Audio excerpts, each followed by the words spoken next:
Hey everybody, welcome to episode 6 of How to Build a Game Studio. This week we go into a lighter discussion about the games that we're enjoying so far this year in 2019. I'm joined this week by Kent, Moody, and Jack, and we'll go over that stuff. There's not a whole lot of studio stuff to talk about, but we'll finally actually get into our E3 talk next week, so be on the lookout for that. But for now, enjoy the conversation. And remember to find your oxygen. Hey everybody, welcome to the latest episode of How to Build a Game Studio, a Winterborn podcast. I am Trevor Oz. I am joined today by the head of the studio, Kent Campbell. Hello. By our programmer, Jack Steele. Hey guys. And by our artiste extraordinaire, Moody Hamo. Hello. Who all just introduced themselves creepily, except for Jack. So. Yeah, get on the ball, Jack. Come on, man. Yeah, that was my mistake, sorry. Be creepier, Jack. That's what our audience wants. That's what they tell me. Oh my gosh. So anyway, we are going to talk about some video games today. So we are halfway through 2019 now. We have made it through like E3 and stuff like that. We'll talk more about E3 next week on our next episode. But this episode, we want to talk about some video games that have come out in the first 6 months of the year that we have really enjoyed so far, and we're just gonna pick out our favorites. So I think we'll start with Moody. What do you got for me, Moody? So, are we gonna start with like our most favorite, or are we just gonna kind of like build up to like our favorite? Well, I mean, I have a list, but I don't have them like numbered or anything. So just talk about any games that you've played that you just really enjoyed. It doesn't have to be your favorite. I mean, you can start low and go high. Do whatever you want, man. All right. Well, I mean, to be honest, there isn't really like I wouldn't say like because I definitely have one that I can say is like my favorite game this year, but the other ones sort of just all kind of stand amongst each other, and it's like a good group of friends, and so I want to start with Resident Evil 2. I absolutely love what Capcom did with this game and the remaster.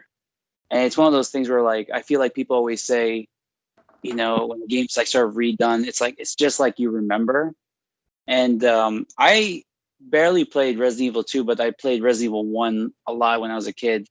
And this is finally one of those moments where it feels like there's this like I don't know, it's almost feeling like I get this taste of like nostalgia, but I'm like breathing it for the first time. So I absolutely love that game. Have you guys played it? Yeah, I did actually.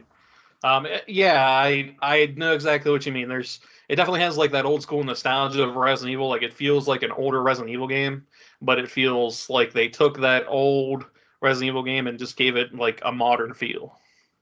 Yeah, and it's like I really love what they did to like bring it today to like I guess gamers today, where how people were so familiar with the idea of like headshot means you got the zombie, it's like kind of done kind of thing, but like they took it to a whole nother level where this was like you started shooting the zombie in the head, and it didn't necessarily mean the zombie was going to go down. So like I love the little surprises they had to the mechanics in that sense. And dude, this game, and like for anyone who's like into this game is absolutely gory and like in the best way possible. Like, have you ever played Resident Evil 7? Like they did the exact same thing. It's disgusting in the best way. You know what I'm saying? Yeah, and I think just overall Capcom it took them a few years after we'll say after 4 to kind of like get their footing back and realize like what people want out of Resident Evil, I think, again. And I think they've kind of like hit the ground running with 7 and now the remake for 2. So I'm actually pretty excited to see what they do beyond that. Whether it's a remake for 3 or whether they go with like just a brand new game, I think they're in a good position to just kill it with another Resident Evil game. Yeah, that new engine they have, man. I think if I remember correctly, and I don't know, Kent or Jack, if you guys are like know much or like are like know anything about it, because I'm sure you guys could elaborate way better than I could. It's like I think they use some way of using like photos in the textures and some of that stuff. Like I said, it taps into that uncanny in a really good way. Yeah, I'm not 100% sure. I actually didn't so I haven't had a chance to play it yet, but I know I want to because RE2 was one of the ones that I missed kind of the first time around. So I've kind of put myself into a self-imposed blackout, and I haven't read anything about it because it's going to be, I mean, minus a few things that have obviously leaked out over the years, but it's going to be a new experience for me. So I haven't read anything about the engine just because I'm trying to avoid any information whatsoever. Mm. So don't spoil it. Have you played 7? Yeah. Because do they use the same engine? I think it's the same one because I mean, when it comes to that kind of stuff, I'm not sure like how they would update necessarily the engine, because again, that's not something I'm familiar with. Like I think you'd be more familiar like if they just like build new stuff for that game, or is it like do they update the engine? But it looks pretty similar to me, but I could be wrong. But I think it's the same engine. I'm using the magic of the internet to look it up right now. Yeah, I'm pretty sure if I remember correctly, it is the same engine. Yeah, it looks like they've just officially made an RE engine now, so it more than likely is. But I mean, yeah, you're right. I mean, the game looks good. Like it does definitely hit that uncanny valley a little bit, where we're starting to get to the point where, like, I mean, where can graphics really go from here? Because I mean, just everything's looking amazing. Yeah, and what was it? I was going to say that apart from the visuals, the game itself, I think, like I know that you can say that there's a debate about things like controls and how fast or how slow a game should be, but I really think in this game specifically, at least, the way they adapted this, like the way you move and the speed and the pacing, like it's it feels really like, I guess you call this, the game system is really good in the sense that it gives you enough to maneuver around, but it really can, like, you're not exactly dancing around zombies in this game, and it really gives you that feeling of like the genre survival horror, which I absolutely love it, where it becomes much of a, it's I wouldn't call it chess, but you really have to be strategic. It really gets you in your own mind. You're like, you get like 6 bullets or something. You're like, do I shoot this thing, or do I see if I can like do a little swerve around it? Like, what am I gonna do here? Like, and it's always run. The answer is always run. Yeah, pretty much. And I was gonna say it definitely adds some strategy to it for sure. There are definitely moments in that game where you have to think to yourself, like, do I need to kill these zombies, or can I just run? And do I need to make sure I have enough resources to get to the next part of the game? They do a really good job with that. You really definitely, even on normal, you have to pay attention to your resources and everything. So I think they did a good job of modernizing that to a sense, so like you don't feel like extremely overwhelmed, but you feel just enough to where you are paying attention to what you're doing. Yeah. If like being an older game or being a remastered old game, that's one thing I feel like, I don't know if I'd say like people don't do it. It's just like I always feel like with every year, like, games are always trying to go for like, it's like the next frontier kind of thing. So one thing I do miss that games I feel like aren't doing, because it's just we're doing what they're doing now, is Resident Evil has that old style of like, they set you in if it's Resident Evil 1, it's the mansion. Now you're in the police department, right? But for whatever reason, right, just because I think it's a game, but it's fun, is like you have to do these really like unusual puzzles. And, in hindsight, you'd be like, why does this place have this weird, like, I gotta do this, and then this door will open, kind of thing, right? And I'm trying not to spoil anything for Kent now that I know that. So I'm trying to like dance around this, but it's still one of those things that's like it's so much fun because once you like get into the idea of just solving the puzzle, it's like I feel like it's just a perfect combination with you get to do this horror survival and then there's these puzzles. And if you think about it, you're kind of like, why is this thing here? But like I love that from like the older genre of games where you just had to have these really cool puzzles to solve, you know? Yeah, and they actually address the reason why there's those puzzles in the narrative. So they're not just there to be like, hey, here's puzzles. I mean, I'm sure that's actually why they're there, but they actually do explain why they're there. So they're not just like out of nowhere. It makes sense with in the confines of what they're trying to do. Oh, okay. I guess I didn't pick up on that, but like you said, it's just like, but I find that it's just a really good perfect blend of if you're into zombies, you're into survival and horror and puzzles, this is the game for you guys.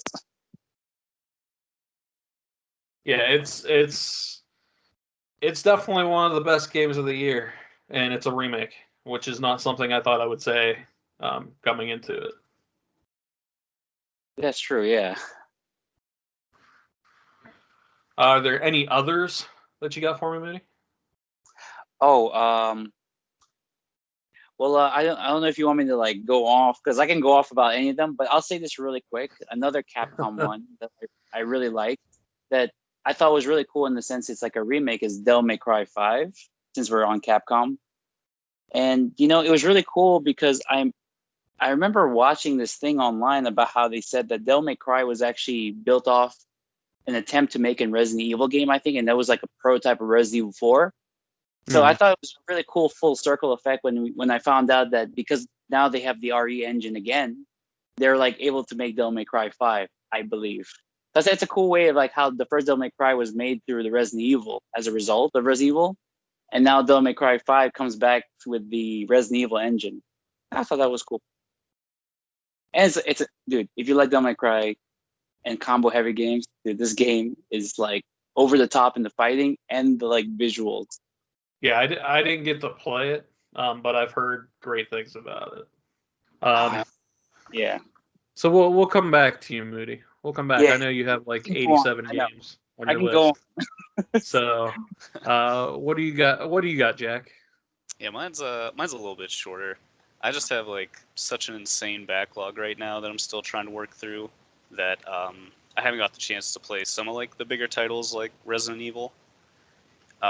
Most of the games I've played that have come out like this year are either like free to play or just the ones that are available on Xbox Game Pass.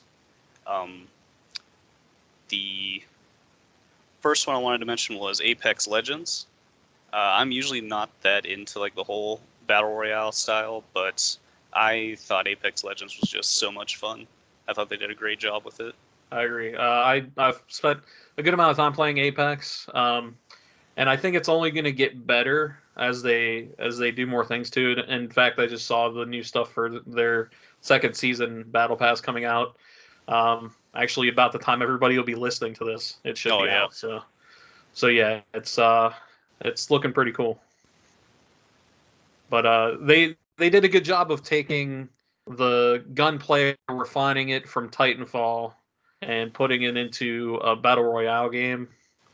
And I haven't liked all the battle royale games, but I do really like Apex.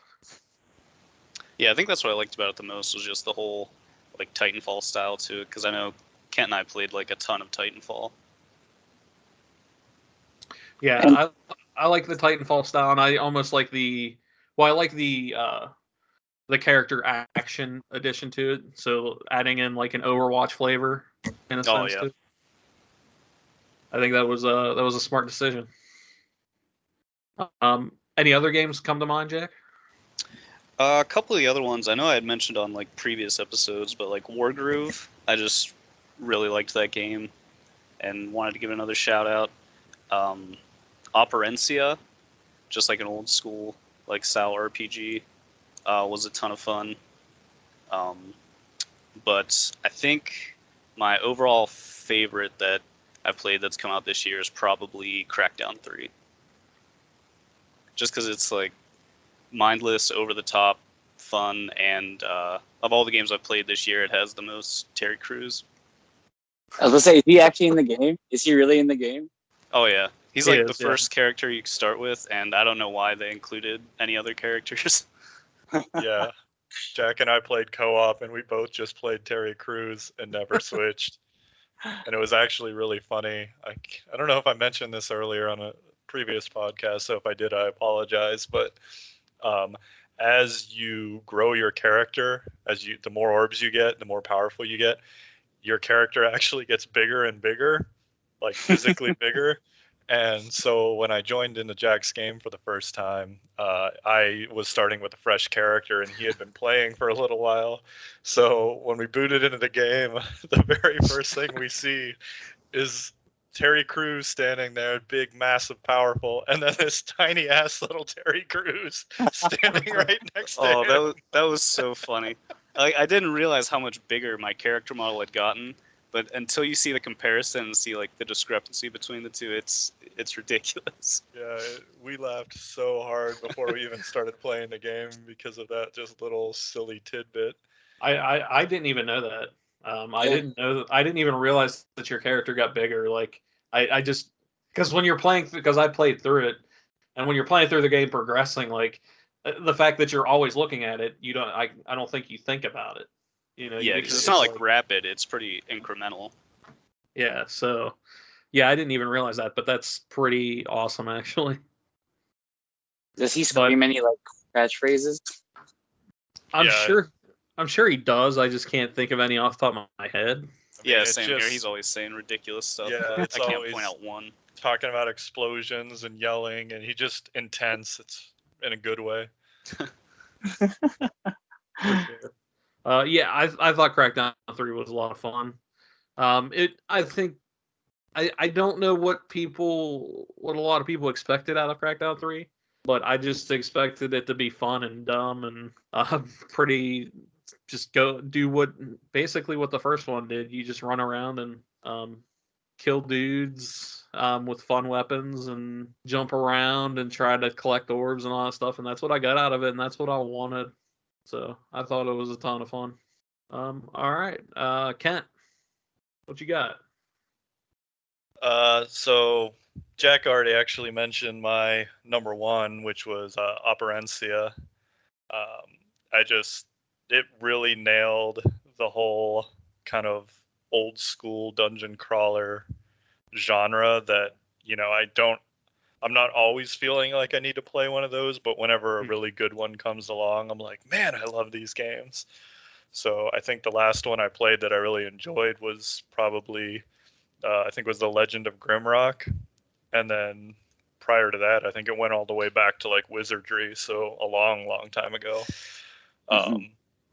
But they did an excellent job of taking that, kind of adding enough modern additions that it wasn't kind of a slog. It was really fun to play through.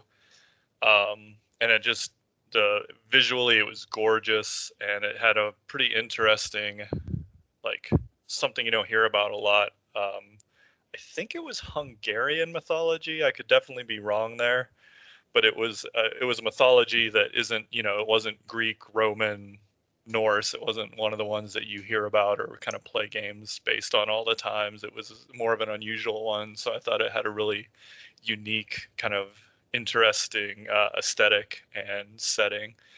And I played the crap out of that game. I 100%ed it. I did literally everything you can do, fought every enemy. It really, really held my attention. So that was my number one for sure.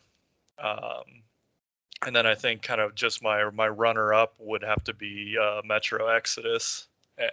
I've always loved the Metro games, and Exodus was excellent.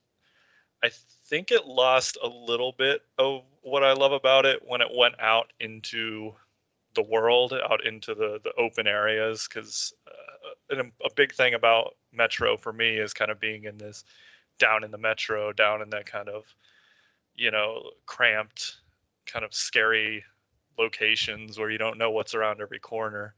And Exodus did a great job of like a lot of areas were still like that, but then it would introduce these big open, almost open world areas where you'd go around and do quests.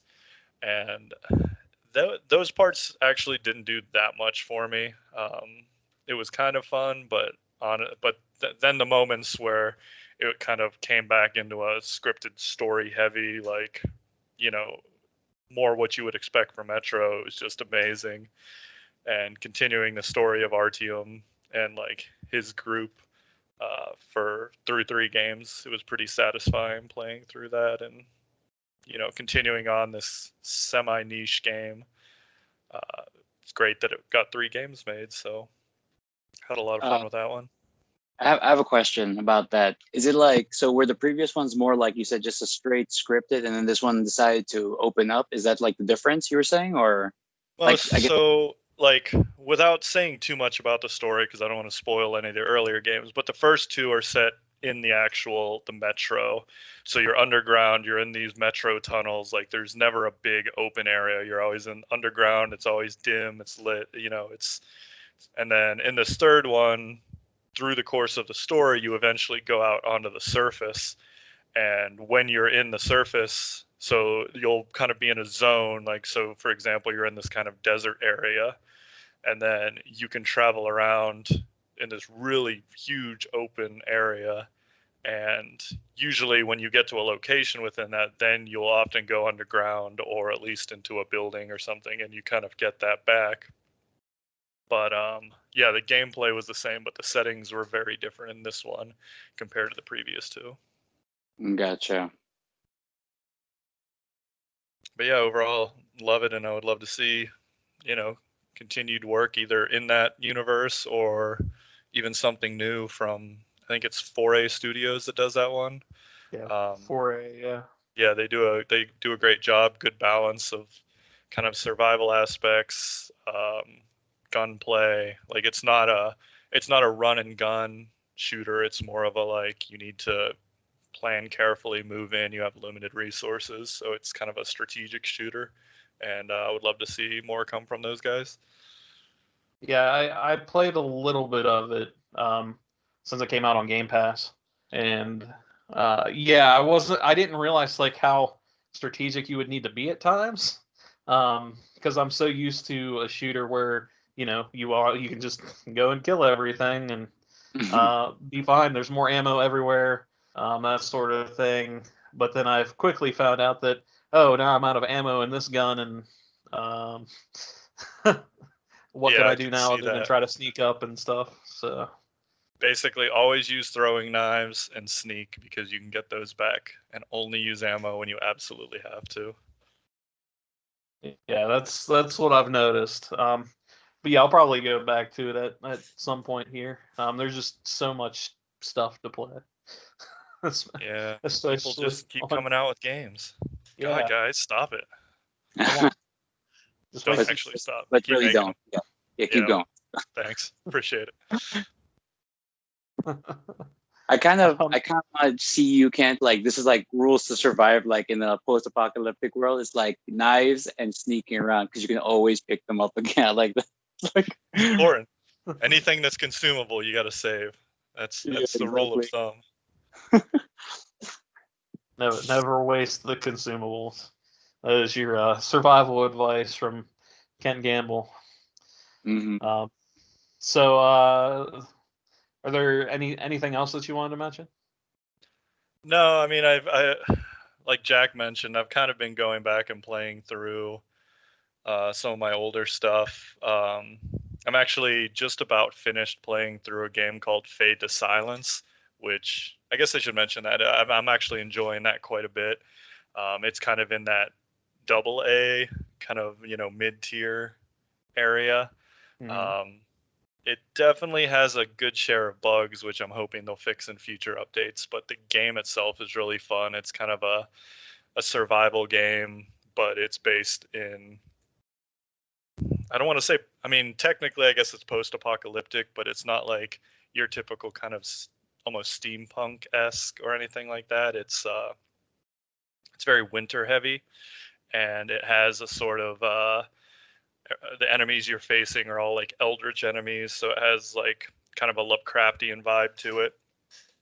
But yeah, it's really fun. It's got a good balance of difficulty, and you have to build up your base and recruit followers and make sure you feed them and have enough firewood to burn so you don't freeze, while at the same time equipping yourself better to push further and further out and explore. But it's got a good dose of kind of story elements in there as well, so I've really been enjoying that. But yeah, most of the other things I've been playing this year have either been really kind of quick games to blow through, or some stuff from my backlog from previous years. All right. Awesome. All right, Moudy. I know you got something else on your mind. What do you got? Do the number one. Do the number one, Moudy. We're all waiting for you to hear it. All right. My game of the year, like absolutely, like I played this game ridiculously amount. I wish I knew how to tell how long I worked, because I knew I played this game for like forever. But it's From Software's game Sekiro: Shadows Die Twice. This game, if you're a From Software person, I can only highly recommend it to you, because like I believe one of my favorite things is I believe that From Software, obviously being they're an excellent company, and this is just like the way I feel is I think that after making from the Dark Souls series, they made, I think, Bloodborne, now they made this, and I feel like they're truly on this path of like, I feel like their golden era has just really started, because they were so focused on Dark Souls and the and I think that's actually telling of the company, because they really wanted to like fulfill that story and really work it and get it done. And I mean, you if you like search up Dark Souls, like the videos are like endless of fans figuring out how to play the game and how to do kinds of things and all the like things about the lore. And I believe that if they were to continue making Sekiro, which is essentially based in Japan in the I'm not gonna remember which like feudal era, but it's like samurais and ninjas. And since it's From Software, they have demons and whatnot. You play as this ninja, and I believe the word Sekiro means like three-armed, three-legged wolf, which your character is. As you can see, he has like a prosthetic arm. And the story, you learn how he gets this arm, but the game really gives you the opportunity, which is something I personally love, is that you play as a ninja, but in many games, to be silent means to slow down, to like deaccelerate, and to like really time yourself. But in From Software's game, they're really good about giving you the opportunity to like. The best way to play is like, if you ever see like a professional gymnastic, it's like you can move at that kind of speed as long as you're being very precise with your decisions. You can almost do that stuff like just like you're like some crazy ninja. You're just dancing in the shadows, assassinating everybody, or you can choose to confront them with all these different tools that the prosthetic give you. And the game is one of the other things I really love about the game is that it has this amazing story that, all right, so I have this metaphor. I've been trying to work on how to say this, and I'm going to give it a shot right now. We'll see how I do. I've been waiting for it. So, yeah, so I was giving Kent the little rundown of my metaphor here, and I think it's a good metaphor, but I said, you know what? I'm not the judge, right? So here we go. I said Sekiro, for me at least, in two ways, is like oxygen, okay? One is I need it to breathe. I absolutely love From Software, okay? But like, but the real metaphor I was trying to use is I said, imagine you're I'm gonna paint a picture for you guys, all right? Imagine you're I think you can tell I like this game a lot. All right, so like, imagine you're just some like caveman living your life, la-di-da, right? And you go around hunting, running around, and all that stuff. But you breathe oxygen. But the caveman has no idea that he's breathing oxygen. So you can say, for example, like it's just a surface level thing. He's like, I run, I pant. That's it. No big deal. But as we discovered, there's such a thing as oxygen, and the lungs help us do that. And you can like literally dive into the idea of like, oh, so oxygen is this thing that gives us nutrients. It gives us life. It's what lets us, exist. And you can take it down from just like air makes me breathe. Feel like air gives me life, and air is the thing that like goes into my blood, that kind of stuff. And you can be. I feel like I sound so sappy right now, but but like Sekiro's story, I swear, it's honestly like Bloodborne and the game's previous, like Dark Souls, where the story is laid out there, but it's like laid out there in silence, like oxygen. You're breathing it, but you can just breathe it and be like, that's it. I don't need to, go further. I exist. But if you so choose to like be like, why can I breathe? Like, what does this mean? Like some scientist or I don't know what. The game allows you through like the scripts and dialogues and cutscenes and even like subtle things they say. The story just like goes down this like Alice in Wonderland rabbit hole that I think From Software is so good at doing. So yeah, it's my favorite game. I don't think you can get better praise for a game than it's like oxygen and I need it to live. Pretty Yeah, holy much. crap. I mean, that's I don't think I've ever liked a game that much. Yeah, I wish I could live in your world sometimes, Moody. that's a great back of the box quote for the Sekiro Game of the Year edition. Absolutely. That I'm sure will come out at some point. For If all they the want- From Software fans out there listening to this. So, Sorry, go ahead. I was gonna say, so if you're doing the marketing for From Software and Sekiro, make sure to just pull that quote right there. And, Yeah. throw it on the back of the box. I was But gonna say, I'll just keep going. I'm done. I'm done. Okay. All You right. gotta take a breath, Moody. You gotta go get some Sekiro in your lungs. Now that Moody's breathed it in, you guys pretty much mentioned a lot of what's on my list. I want to add a few things. First off, I wanted to add Tetris 99. Yes.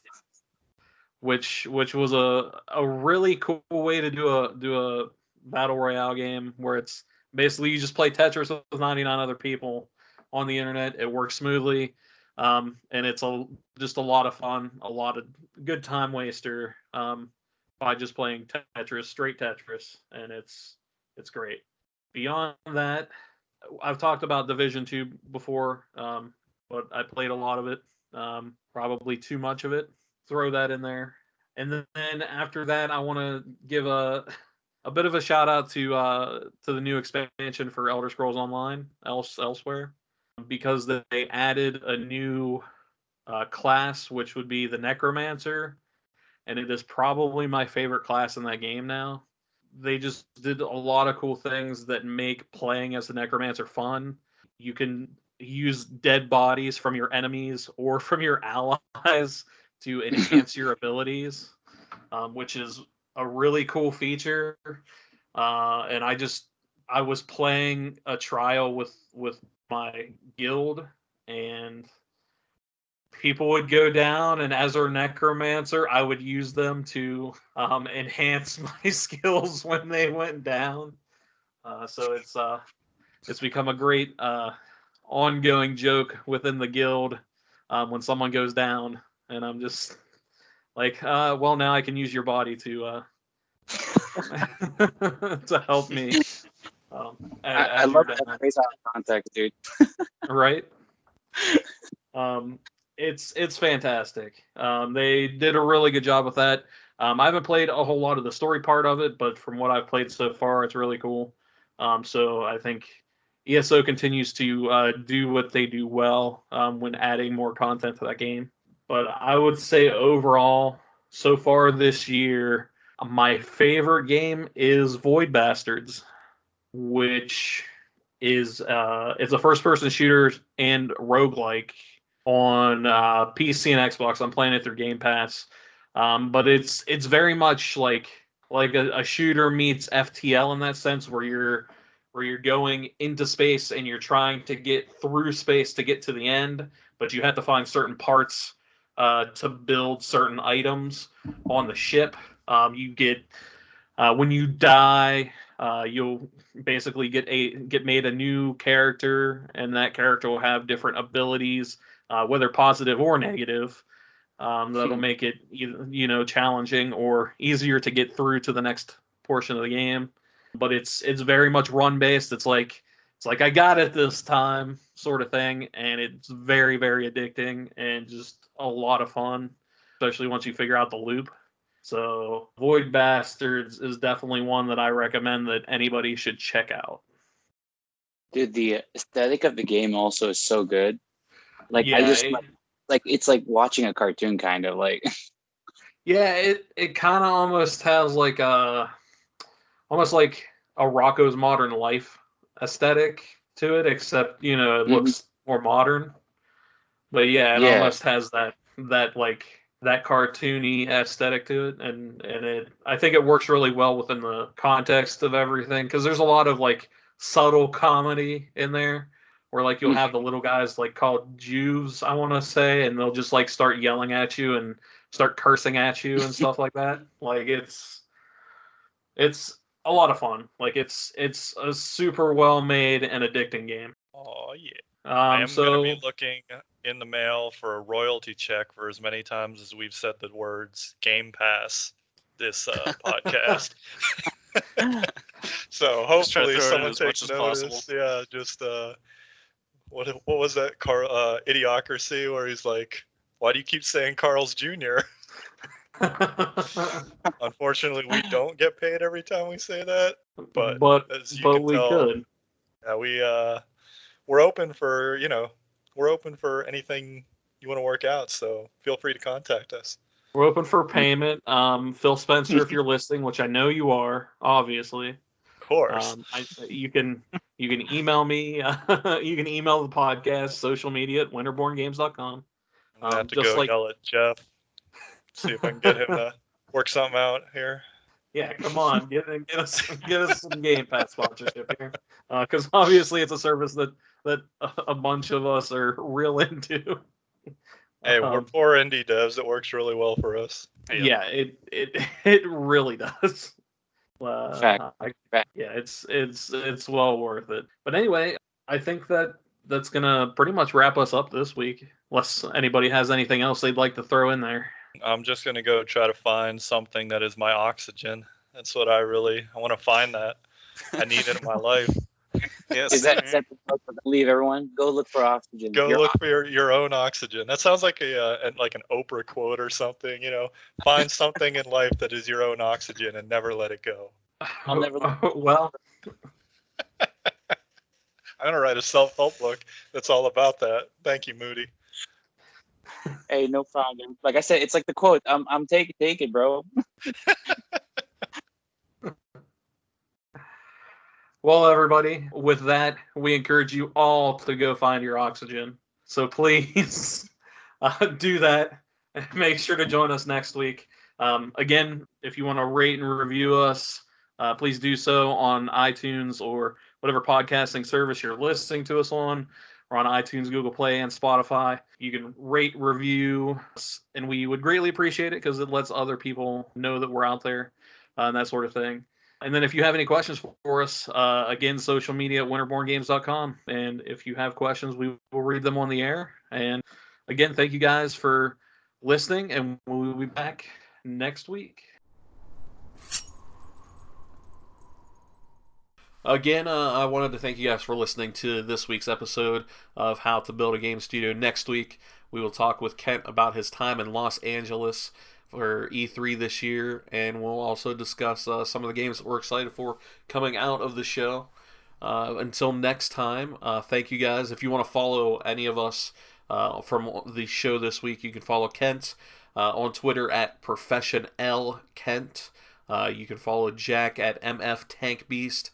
Moudy at Moody_Homo, and me at Trevor Oz, OSZ. And again, thank you guys so much. Don't forget to rate, review, and subscribe.